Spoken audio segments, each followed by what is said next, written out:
Something makes you want to run around the sanctuary. You can stand with me, but you can't run. Okay? Just to let, I'm not feeling well this morning, so I'm going to try to get through this. I have a cough drop. Might have to cough a little bit. But I'm going to do the best I can, and as always, I'm so glad and so grateful to be here with you. When I think about the fact that God can use me, an imperfect person, to do something good for you, it just amazes me. So I hope that the words of my mouth from this week of my meditation on these lectionary readings can be a blessing to you. And if you get bored, you can just do what Emmett's doing. It's like, this is not interesting to me, Mom. This is not interesting at all. But it is interesting, and actually, I think there's some really good, provocative material in here. However, I'm not going to spend most of the time on the gospel reading of Luke. You got to do the same, honey. You got to stand with me. Because it really needs a full attention, and it wasn't where my heart was drawn with these readings. My heart was drawn to the passage Debbie read from Thessalonians, 2 Thessalonians, and this is the passage about idleness that you heard. This is a different version. This is my grandmother's paraphrase Bible, but I like how it reads. Yet we hear that some of you are living in laziness, refusing to work, and wasting your time in gossiping. In the name of the Lord Jesus Christ, we appeal to such people. We command them to quiet down, get to work, and earn their own living. And to the rest of you I say, dear brothers, never be tired of doing right. Is this distracting? You're happy with it? Okay. You have to be 5 and stand with me, or sit in the chair. Okay, so I want to summarize the whole of that little bit that you heard, which is also the whole summary for the whole letter of 2 Thessalonians, and this is it. It matters what you do in the present. It matters what you do in the present. Now he's taking his clothes off. It matters what you do in the present. Do you want to take him down to the nursery?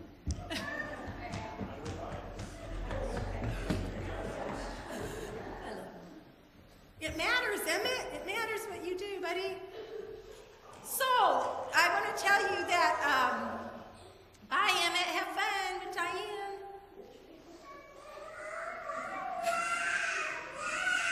There are 2 letters to the Thessalonians. There's the first letter and the second letter. This is the second letter. And the second letter is a response to the first letter. The first letter of the Thessalonians has a strong emphasis on the end of times. Basically, that letter is like, the end is near. Watch out, the end is near. 2 Thessalonians is a correction to a way of thinking that 1 Thessalonians gave. So basically, imagine this. You think that the end of the world is going to end in 1 week. Would you go to work? Would you vacuum? No. Definitely not any vacuum. Clean your bathroom? No. Okay, so that's what happens to the Thessalonians. They're told, the end is near, and they just stop doing their work, right? And so there's this correction letter that says, you've got to do your work. You've got to pull your own weight. You've got to do your own part. So it's a very practical, useful, and historic piece of information, right? You've got to do your work. But we really want to get to the spiritual meaning. And when we read the Bible, because the Bible can be so challenging and confusing and complicated, we always want to try to discern spiritually what's going on.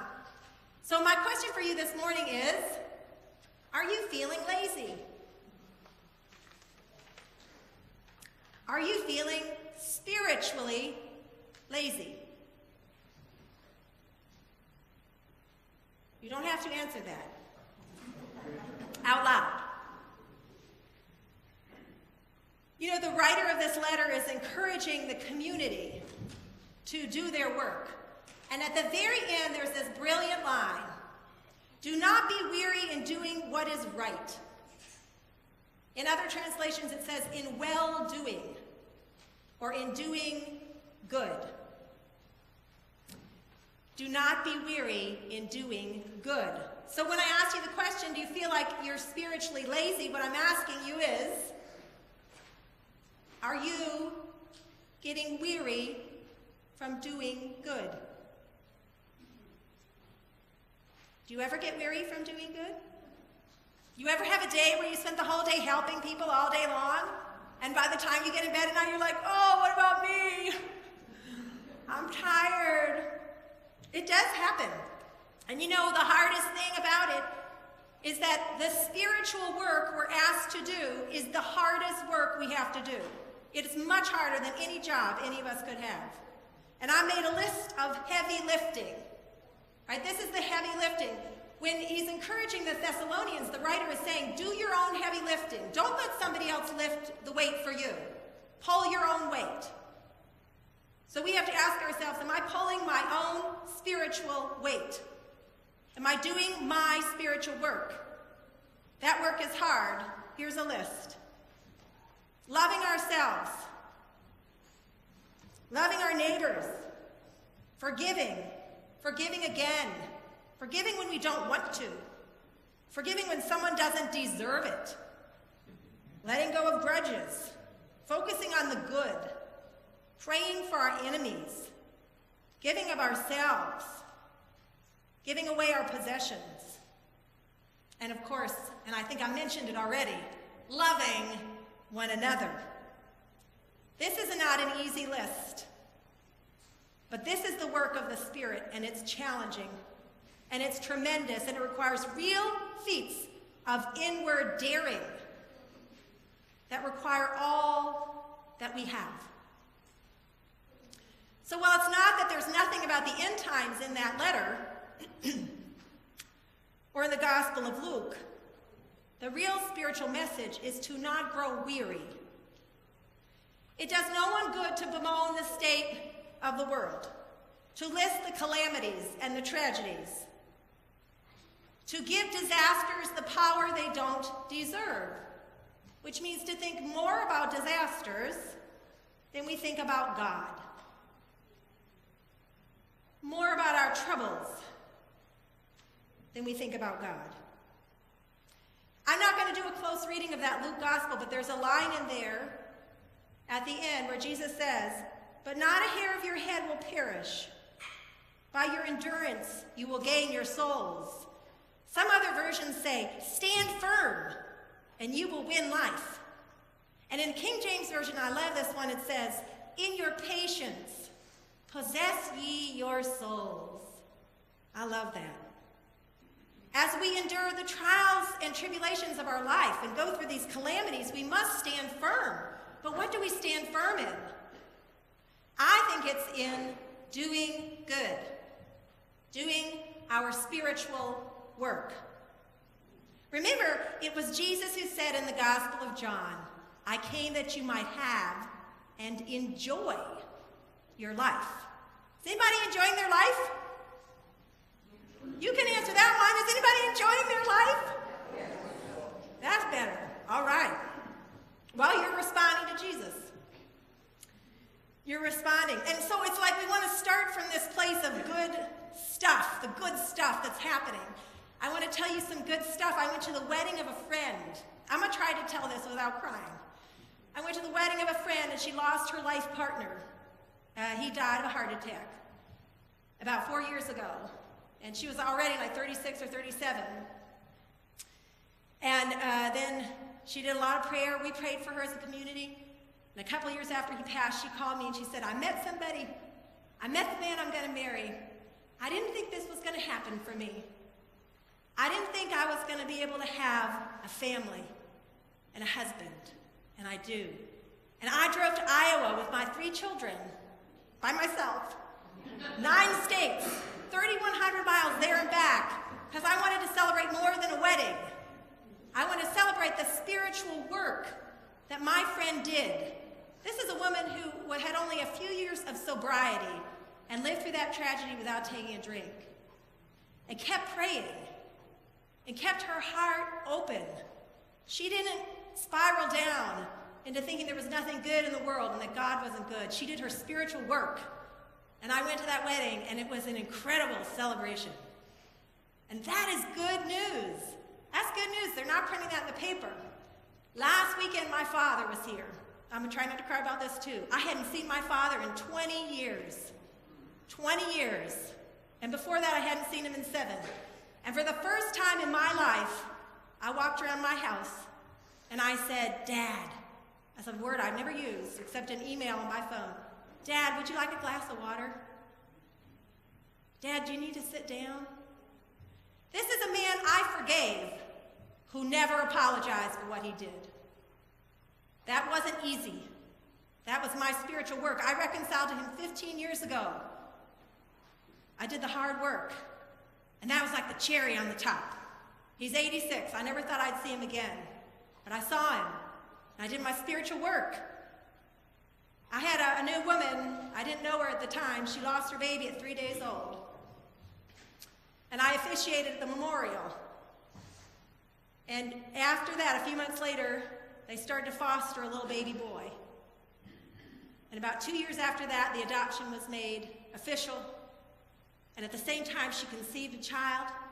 She carried that child. She gave birth to a healthy baby boy. And she's a mother of 2. How much courage do you think did it take for that woman to get pregnant again after losing her first child? She did the spiritual work, real-time spiritual work, pulling her own weight. You know, spontaneous miracles do happen. Those things that just out of the blue, just fantastic stuff happening to us. But the truth is, most of these good things that happen to us come out of our spiritual work.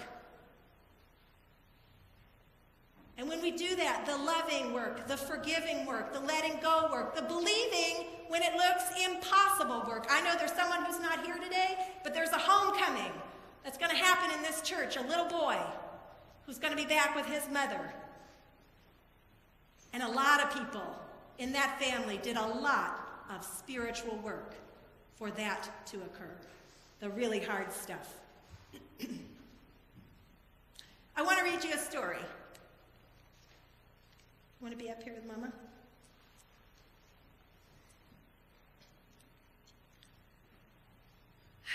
An old man heard God telling him to go and push the large boulder in his yard. And the man obeyed. Day after day, month after month, year after year, he would push the rock. One day Satan came to the man and asked him how far he had actually moved the rock. Not an inch, the man replied. I haven't moved it at all. You are obviously a failure, the devil said. God never told you to push this rock. If he had, you would have moved it by now. The man thought about what the devil said and approached God, admitting he pushed the rock for years, but hadn't moved it at all. Pimpkin. I never told you to move the rock, God said. I only told you to push it. And look at how you have changed through your obedience. Whereas you were weak when you started, now you are strong and healthy. You are a different person than the man I first told to push that rock. You may not be able to move the rock, but I can. And you have exercised the kind of faith through your efforts that it takes for me to act.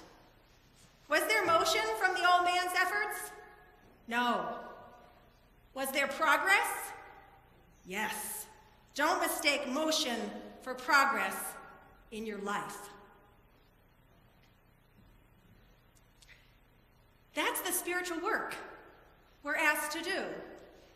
And we may not see the evidence of it. We really may not see it. We might begin to feel, oh, I'm a little bit stronger. I can forgive more quickly. I let go of the little annoying things that happen to me day by day. What is God asking you to do? What boulder is he asking you to push? When we go inside and ask ourselves, am I spiritually lazy? Am I spiritually idle? If God is asking me to do a certain bit of work, am I doing it, even if I don't want to?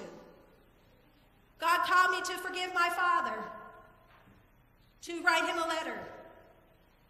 We were totally out of communication.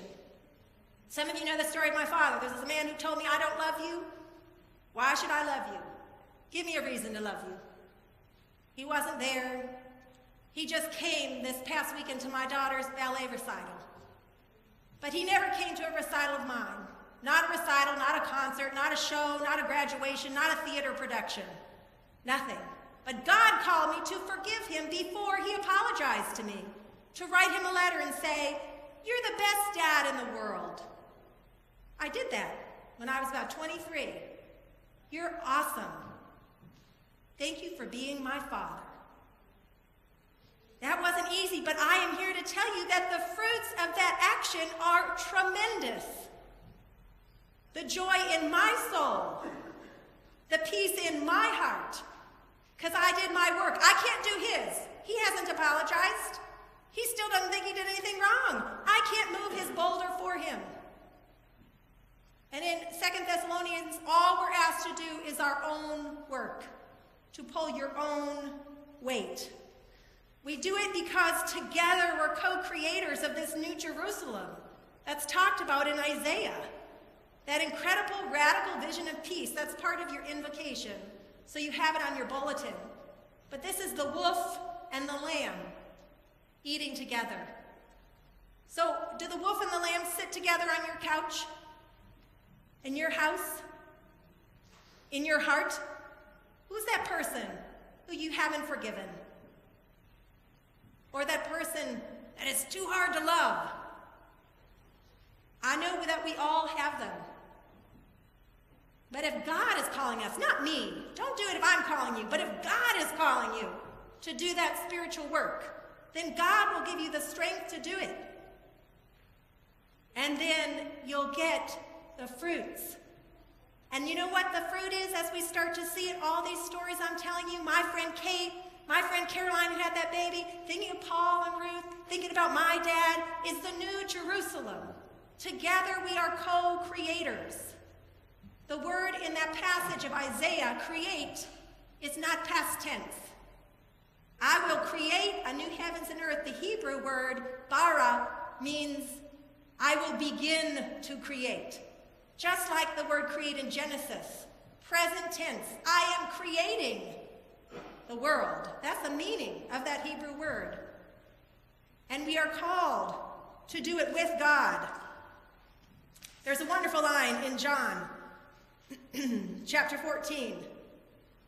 Very truly I tell you, whoever believes in me will do the works I have been doing, and they will do even greater things than these.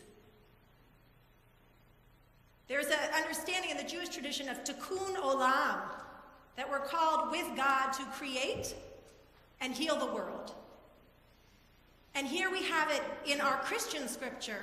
We are called by Jesus to do what Jesus did and greater things. I mean, that's just amazing, greater things. It says in 2 Peter that we are called to participate in the divine nature.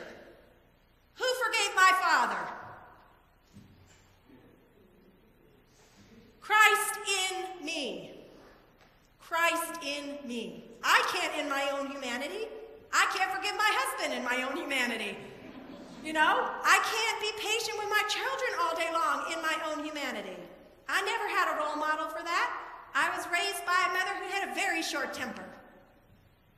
And every day I thank God, because what I have prayed for is patience with my children. I have this much at the beginning, I have this much now. But I have so much more patience than what I saw as a model.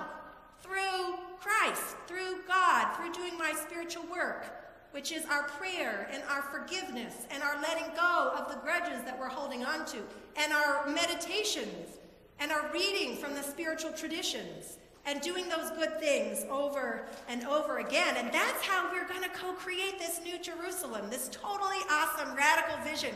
Go back and read Isaiah 65. Read that passage. It's just like mind-blowing awesomeness. There's no age. God's going to do with 100 will be young, it says in Isaiah. 100 will be young. There's no age. There's no calamity. There's total peace. There's no hunger. There's no hatred. There's no war. We are creating that, co-creating that together. 2 Thessalonians says, it matters what you do in the present. It matters what you do right now. It makes a difference whether we see it or not. You know, God's asking you to go out and push that boulder, and you've been pushing that boulder for 20 years, maybe 30 years, maybe 10 years, maybe 50 years. Nothing's happening. Maybe you've already forgiven that person. Maybe you've loved them and shown them kindness, and it hasn't made any difference at all. And that happens too. God doesn't ask you to change their heart. Just go out and push your boulder. It makes a difference for you. It's making you stronger. You are going to reap the fruits from planting those seeds. We are responsible with God as creators and stewards of the holy mountain that's talked about in Isaiah. We are responsible to do the hard work and the heavy lifting, to forgive, to let go, to speak the kind words that might be so hard for you to say, to pray for our enemies, to give more than we want to persevere. By patience possess ye your souls, as it says in King James. We are called to keep believing and to love, and to love and to love some more, even when you don't want to, and to forgive, especially when you don't want to, and then to do it again, every day, pushing the boulder. It says in Isaiah, before they call, I will answer. While they are yet speaking, I will hear. This is the God of the new heaven and the new earth that is being created.